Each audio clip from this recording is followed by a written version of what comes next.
नमस्कार दोस्तों, कैसे हैं आप सब। मेरा नाम है सचिन त्रिवेदी। आज हम बात करेंगे आरआरबी क्लर्क मेंस के बारे में। दोस्तों, आज है 1 तारीख और पेपर है आपका 20 तारीख। लगभग 20 दिन का समय है। आप चाहें तो बहुत आसानी से इस पेपर को निकाल सकते हैं, मगर एक चीज़ को याद रखें, पेपर सिर्फ वही निकालेगा जो बहुत अच्छे से तैयारी करेगा, मेहनत करेगा, दिल से मेहनत करेगा। और मैं कुछ चीज़ें बता रहा हूँ, अगर आपने उनको फॉलो किया तो डेफिनेटली आपका जो पेपर जो है निकलेगा, ये मैं गारंटी देता हूँ।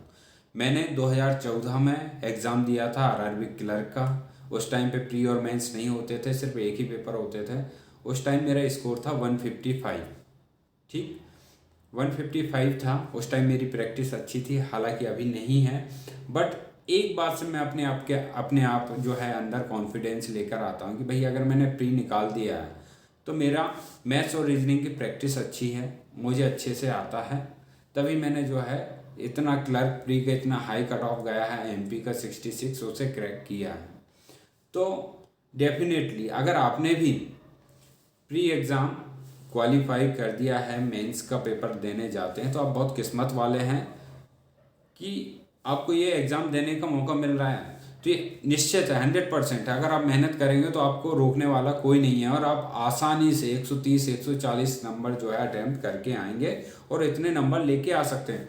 क्योंकि आरआरबी क्लर्क मेंस का जो है दोस्तों सबसे इजी एग्ज़ाम होता है, जितनी भी बैंकिंग एग्ज़ाम्स होती हैं कंपेयर करें उनसे तो। और साथ में यहाँ पर आपको फ़ायदा मिलता है, अगर कोई इंग्लिश लैंग्वेज इंग्लिश जिसका बैकग्राउंड नहीं है तो वो यहाँ पर हिंदी में अटेम्प्ट कर सकता है, तो इससे भी जो है कट ऑफ अच्छा जाता है।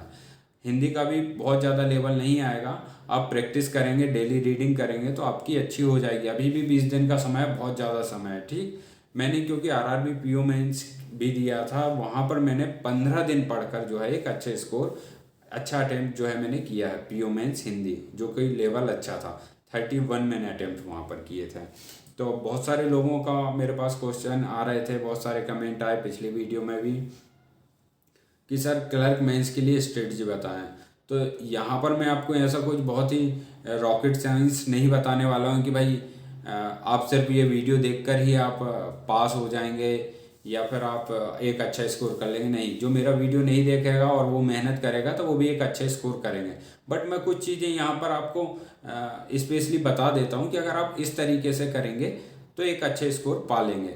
सबसे नंबर एक चीज़ मैं आपको बताता हूँ कि आपका मैथ्स और रीजनिंग ये स्ट्रॉन्ग पॉइंट है। ये आपने प्री में क्लियर कर लिया है। अब आपको यहाँ पर भी मेंस में भी है ना, मेंस में भी मैथ्स और रीजनिंग में एक अच्छा स्कोर करना है। अब उसके लिए क्या किया है, आप मेंस का मॉक टेस्ट देंगे। मॉक टेस्ट देना बहुत ज़रूरी है, एक चीज़ को याद रखें।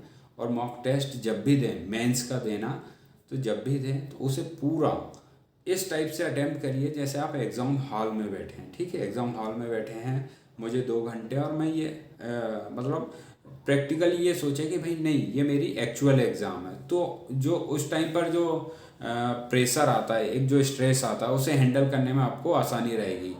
तो ये चीज़ फ़ायदा होता है मॉक टेस्ट देने का। तो मैथ्स और रीजनिंग की सबसे पहले बात करेंगे, तैयारी कैसे करें। तो आप कभी भी आप चैप्टर वाइज पढ़ने का ना सोचें, क्योंकि चैप्टर वाइज पढ़ेंगे तो बहुत सारी चीज़ें ऐसी हो जाएंगी जो मिस हो जाएंगी। तो आप मॉक टेस्ट दीजिए, एक मॉक टेस्ट दीजिए प्री का। अगर अभी आपने कोई टेस्ट सीरीज नहीं लेके रखी है तो प्रैक्टिस करने के लिए, आपका बेसिक स्ट्रॉन्ग करने के लिए प्री का आरआरबी क्लर्क प्री का मॉक टेस्ट दीजिए। वहाँ पर आप 45 मिनट में 80 क्वेश्चन सॉल्व करने की कोशिश कीजिए। वहाँ से आपका एक बेसिक अच्छा हो जाएगा, तो मैथ्स और रीजनिंग की प्रैक्टिस वहाँ से हो जाएगी। उसके बाद क्लर्क मेंस का पेपर दें, मॉक टेस्ट दें। 2 दिन में एक दें या 3 दिन में एक पेपर दे दें, उसे बिल्कुल एक्चुअल एग्ज़ाम की तरह दें। साथ में उसका पूरी तरीके से एनालिसिस करें। आप देखें भाई प्री में लेवल कितना था और मेंस में लेवल कितना था। तो आप प्री का तो आप प्रैक्टिस करने के लिए, स्पीड बढ़ाने के लिए प्री का तो दे ही रहे हैं जिससे आपकी स्पीड बढ़ जाएगी। मेंस में जो है आपको एक्चुअल लेवल मिल जाएगा और एक्चुअल एग्ज़ाम लेवल से ज़्यादा आपको मॉक टेस्ट में मिल जाएगा। तो ये तो हो गया आपका मैथ्स और रीजनिंग, आपका यहाँ से इस तरीके से हो जाएगा। अब इसके बाद बात करेंगे कि भाई हिंदी कैसे पढ़ें।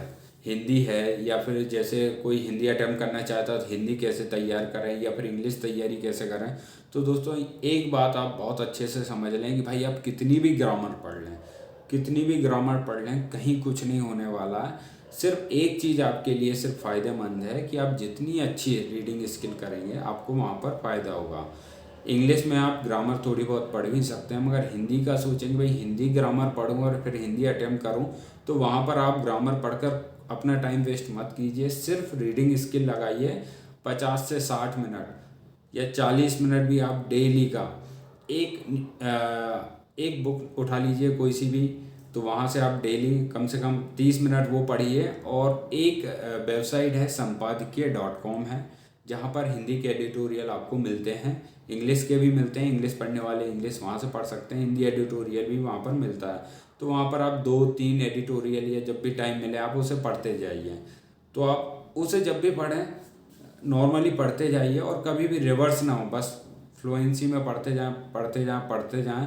20 दिन में डेफिनेटली आपका स्कोर इतना अच्छा हो जाएगा, आपकी पढ़ने की हैबिट इतनी अच्छी हो जाएगी, कहीं भी आपको मिस्टेक मिलेगी तो आप उसे देखकर ही समझ में आ जाएगा कि भाई इस सेंटेंस में यहाँ पर कुछ मिस्टेक्स मुझे लग रही है। तो एक चीज़ यहाँ पर हिंदी और इंग्लिश वालों के लिए ये हो गई तैयारी कि आप इस तरीके से कर सकते हैं। उसके बाद बात करें कंप्यूटर अवेयरनेस। कंप्यूटर अवेयरनेस आप 2 तरीके से तैयार करेंगे। एक तो आप मेंस दे रहे हैं तो वहाँ से तो आपकी तैयारी हो ही रही है, क्योंकि 40 क्वेश्चन देंगे। 40 क्वेश्चन अगर आप 10 दिन में 20 डेज में 10 मॉक टेस्ट दे रहे हैं मेंस का, तो वहाँ पर 40 × 10 400 क्वेश्चन तो वहाँ से आपके प्रिपेयर हो रहे हैं। साथ में आप तैयारी कर सकते हैं, बैंकर्स अड्डा का एक कंप्यूटर अवेयरनेस का कैप्सूल आता है वो पढ़ लीजिए, और ओलियो बोर्ड का कैप्सूल आता है वो पढ़ लीजिए। ओलियो बोर्ड का शायद 54 या 70 पेजेस का है, उसे पढ़ेंगे तो आपका एक आसानी से 40 में से 30 नंबर तक तो आप अटेम्प्ट कर ही सकते हैं। आरआरबी पीओ मेंस में भी मैंने वहाँ से पढ़ा था, बैंकर्स अड्डा का कंप्यूटर भी पढ़ा था और ओलियो बोर्ड का भी पढ़ा था। तो वहाँ से मैंने आसानी से 26 क्वेश्चन अटेम्प्ट किए, और आरआरबी पीओ मेंस का कंप्यूटर जो था एक अच्छे लेवल का था। तो क्लर्क लेवल में तो बेसिकली ऐसा होगा कि आपसे 15 क्वेश्चन तो वैसे ही बन जाएंगे, आप वो पढ़ेंगे तो 30+ आप आसानी से कर सकते हैं।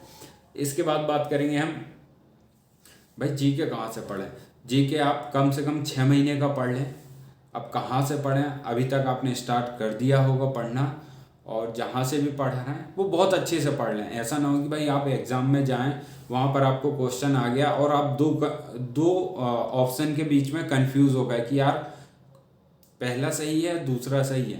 तो ऐसा ना हो, आप जो भी पढ़ रहे हैं सॉलिड पढ़कर जाएं। Revision is the key. तो रिवीजन जो है आपकी सक्सेस का लिए बहुत ज़्यादा ज़रूरी है, तो रिवीजन आप ज़रूर करें। तो जीके का ये हो गया, और करंट अफेयर का ये हो गया, और कम से कम 2 जगह से आप पढ़ें करंट अफेयर, 2 सोर्स से पढ़ें कि भाई चलो ठीक है, एक जगह से मैंने पढ़ा, मान लीजिए ग्रेडअप से मैंने पढ़ा 300 क्वेश्चन, तो मैंने बैंकर्स अड्डा से पढ़ लिया तो 300 क्वेश्चन वहाँ से, मतलब 600 क्वेश्चन। एक मंथ के लिए मैंने 600 क्वेश्चन पढ़े। अब उनमें से मान लीजिए 200 क्वेश्चन कॉमन हो गए, फिर भी 400 क्वेश्चन का पूल तो मुझे मिला। 400 में से कुछ ना कुछ तो ज़रूर फंसेगा। तो ऐसा आप 6 महीने का पढ़ाना है, 6 को 2400 क्वेश्चन मिलेंगे, 2000 क्वेश्चन होंगे। तो आपके 2000 क्वेश्चन में से आसानी से 25 से 30 क्वेश्चन आपको वहाँ पर फंस जाएंगे, और हो सकता है कि भाई ज़्यादा भी आ जाएँ। तो दोस्तों यही है स्ट्रेटजी। बाकी आप आराम से फुल कॉन्फिडेंस के साथ पढ़ें, निश्चित ही आपका पेपर एग्ज़ाम जो है क्रैक होगा। और साथ में मैं और भी कुछ धीरे धीरे कुछ जो भी मुझे आइडिया मिलेगा, जो भी मैं सेल्फ एनालिसिस से देखूंगा कि हाँ ये चीज़ें इंपॉर्टेंट हैं स्टूडेंट्स के लिए, तो मैं वीडियो बनाता रहूँगा और बीच बीच में डालता रहूँगा। तो थैंक यू जो आपने मेरा इतना वीडियो देखा, और मुझे उम्मीद है कि आपका पेपर अच्छा जाएगा। और लाइक ज़रूर करें यार, और कमेंट भी कर दें और शेयर कर दें। कुछ भी पूछना है तो कमेंट करके ज़रूर पूछें। मेरी कोशिश रहती है कि मैं सभी कमेंट के जवाब दूं। धन्यवाद। आपका दिन शुभ हो।